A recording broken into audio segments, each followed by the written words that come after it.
Assalamualaikum warahmatullahi wabarakatuh. Kita masuk pada bab 15 dengan judul pemikiran strategis.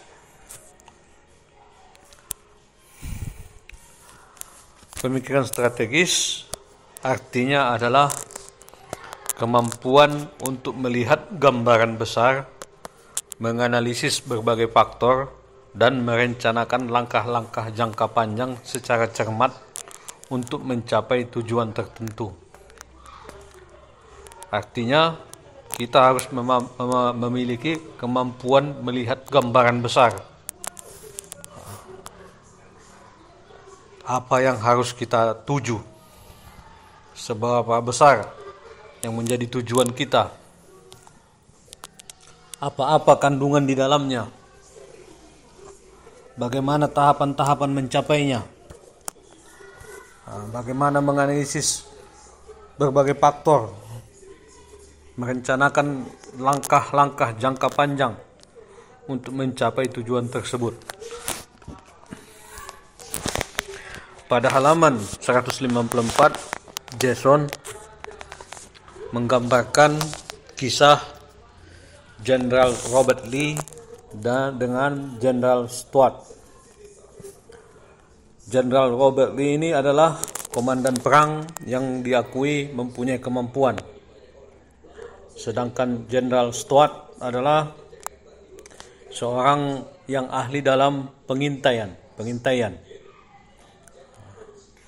Tetapi Robert Lee ini tanpa Jenderal Stuart, ia sangat buta situasi. Sehingga pada pertempuran Gettysburg, Jenderal Lee kalah. Disebabkan Jenderal Stuart mengambil jalur yang terlalu panjang, sehingga ia hilang komunikasi dengan Jenderal Robert Lee selama 3 hari. Disinilah terjadi perlawanan yang dihadapi Robert Lee tanpa informasi dari Jenderal Stuart. Apa arti strategi di sini? Jenderal Robert Lee terlalu mempercayakan segala sesuatunya kepada Jenderal Stuart, sehingga ada titik kendali yang terlepas dari tangan Robert Lee. Jenderal Stuart bisa mengambil kesimpulan untuk mencari jalan yang panjang selama 3 hari, sehingga Jenderal Lee tidak punya informasi ataupun perencanaan dalam menghadapi pertempuran Gettysburg. Disinilah letak kekalahan dari Jenderal Robert Lee. Kalau kita tarik bagaimana kisah ini dengan pemikiran strategis, seharusnya Jenderal Robert Lee sudah menghitung, mengkalkulasi bagaimana pertempuran-pertempuran ke depan, apa saja yang akan dihadapi, bagaimana menempatkan Jenderal Stuart tidak boleh terlalu jauh, atau dia harus berkomunikasi minimal selama 1 hari sekali, sehingga tidak boleh kehilangan informasi dari Jenderal Stuart.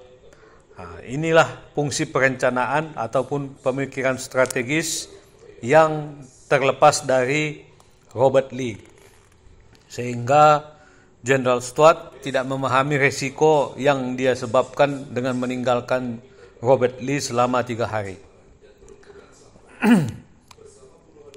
Inilah yang dijelaskan di halaman 154. Kemudian di halaman 155 ada disebutkan bahwa dari mana kesuksesan Anda berasal? Dari strategi bertahan atau moral pasukan? Faktanya Jenderal Robert terlalu menitik beratkan pada moral pasukan, bukan pada strategis, sehingga Robert Lee kalah. Untuk sukses, Anda membutuhkan orang-orang yang berkomitmen dan bersemangat. Di sinilah dibutuhkan orang-orang yang punya komitmen, punya semangat punya ikatan, punya kedekatan, punya partisipasi, punya informasi yang bisa memberi masukan kepada pasukan. Nah, sehingga dalam kisah Jenderal Robert Lee tadi, mereka tidak kehilangan informasi. Nah, jadi seorang pemimpin yang hebat itu harus senantiasa mendengarkan informasi yang masuk dari sekelilingnya. Nah, disinilah digambarkan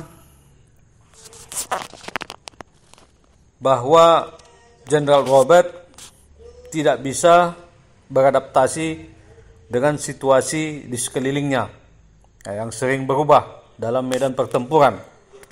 Nah, untuk itu dia sangat membutuhkan perencanaan ataupun informasi-informasi yang akurat untuk memenangkan pertempuran Gettysburg ini.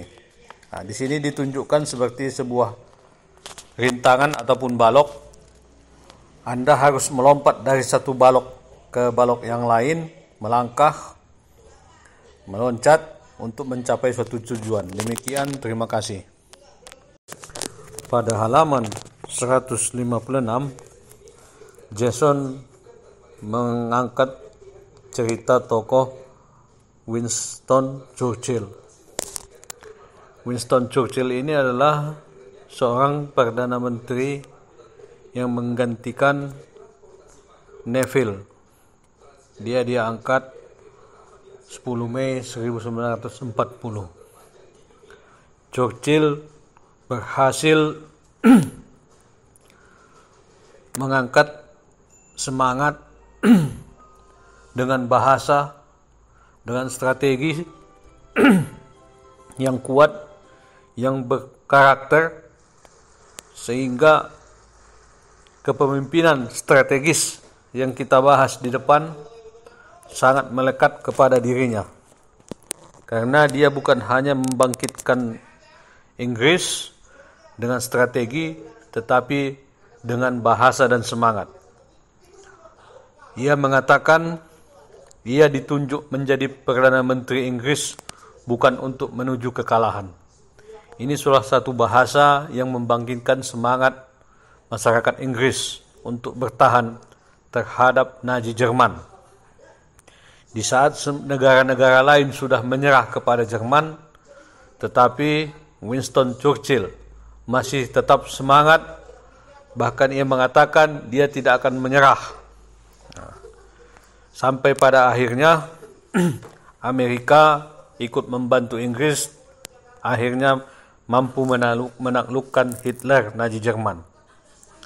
Dari sini bisa kita ambil Churchill dengan pemikiran strategisnya tentu sangat berkarakter, yang bisa membias, memberi semangat kepada anggota ataupun pasukannya.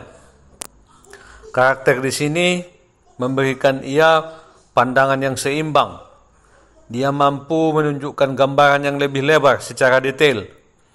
Kemudian ia sangat tegas, berbicara dengan lugas, jujur, dan mampu menggambarkan sejarah itu adalah milik mereka.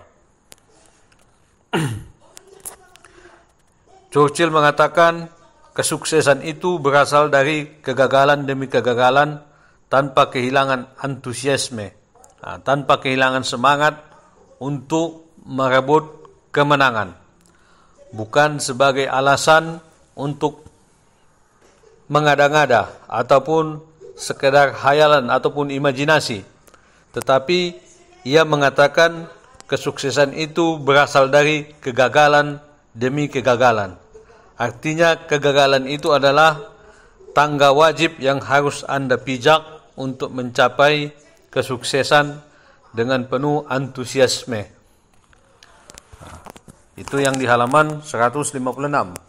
Kemudian di halaman 157, Jason merangkum dalam sketsa.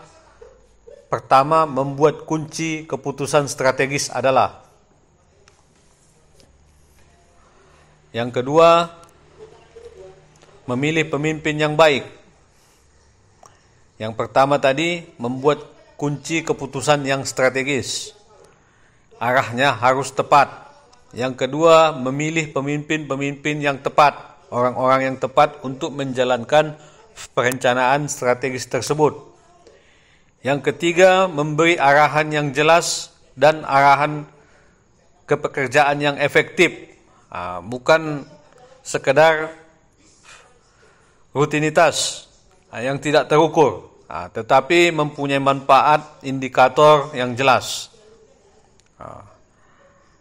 Dalam gambaran ini, ia menggambarkan seseorang harus merenung dulu, kemudian bertindak secara tegas, agar langkah yang diambil dalam tindakan tersebut betul-betul sudah matang dan strategis. Demikian, terima kasih.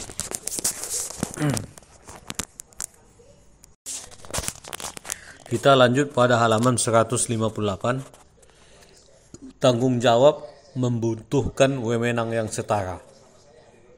Semakin besar tanggung jawab kita, tentu wewenangnya juga harus semakin besar, semakin luas, semakin banyak, sebanding untuk melaksanakan tugasnya. Jika sebaliknya, ini akan mengarah kepada kegagalan. Tidak ada tanggung jawab tanpa wewenang.